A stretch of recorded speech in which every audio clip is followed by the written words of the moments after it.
ప్రభుత్వ పాలన ప్రజలకు చేరాలంటే సర్పంచులే పునాది రాయి అని టీపీసీ అధ్యక్షుడు మహేష్ కుమార్ గౌడ్ అన్నారు. కామారెడ్డిలో నిర్వహించిన సర్పంచులు, ఉప సర్పంచులు సన్మాన కార్యక్రమంలో ఆయన పాల్గొన్నారు. కేంద్రంలోని బీజేపీ ప్రభుత్వం ఉపాధి హామీ పథకాన్ని నిర్వీర్యం చేసేందుకు కుట్ర చేస్తుందని ఆరోపించారు. దేవుడి పేరుతో రాజకీయం చేస్తూ ఓట్లు అడుగుతోందని ఆయన విమర్శించారు. ఈ నెల 26న ప్రతి గ్రామంలో గ్రామసభ నిర్వహించే బీజేపీకి వ్యతిరేకంగా తీర్మానం చేయాలని పిలుపునిచ్చారు. కొంచెం బ్యాక్ ఉన్నా సార్, కొంచెం బ్యాక్ ఉన్నా.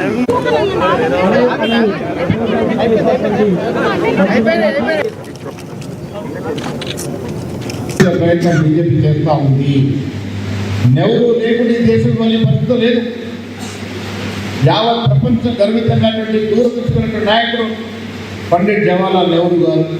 నెహ్రూ గారిని మరిపించే ప్రయత్నం చేస్తూ ఉంది బీజేపీ. చరిత్రని సమూలంగా తిరగరాయాలని చూస్తూ ఉంది. రాజ్యాంగాన్ని మలుచుకొని వారికి అనుకూలంగా రాసుకోవాలనే ప్రయత్నం చేస్తూ ఉంది. ఇది సమాజానికి విఘాతం కలుగుతుందనే మాట కొన్ని సందర్భంగా మనం చేస్తూ ఉన్నాం. మిత్రులు 2014లో మోడీ గారు శ్రీరామచంద్రుడు పేరు చెప్పి అధికారంలోకి వచ్చారు. నేను ముందు చూస్తూ ఉన్నాను, చాలామంది మహిళలు, పెద్దలు, యువకులు బొట్టు పెట్టుకుంటున్నారు. నేను కూడా రోజు బొట్టు పెట్టుకుంటాను. రోజు పూజ చేసి బయటకు రాను. దేవుడిని గౌరవించడం వేరు, దేవుడిని రాజకీయాలకు వాడుకోవడం వేరు. ఇలా బీజేపీ చేసింది ఏమిటి?